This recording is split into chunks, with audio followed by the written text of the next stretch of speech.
How to loop a video using CapCut. Hey everyone, welcome back to the channel. In today's video, I'm going to show you how to loop your video using the CapCut app. So without further ado, let's get started. So first thing first, open the CapCut app on your phone.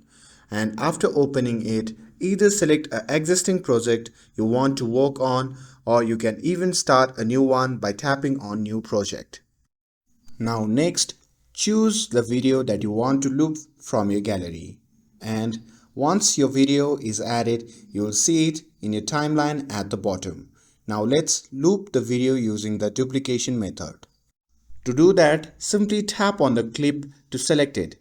And at the bottom of the screen, you'll see a menu with several editing tools. And now to loop, we need to find the duplicate tool. So let's scroll through the menu, and once you have found that, simply tap on duplicate option.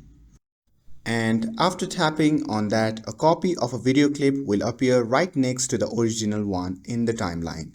You can repeat this process as many times as you like to create multiple loops of the video. And once you have duplicated the clips, you can arrange them on the timeline to set the length of your loop. And there you have it.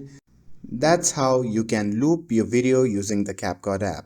With this, if you found this video helpful, then don't forget to like, share and subscribe to get updated for more videos. Thanks for watching, and I'll see you in the next video.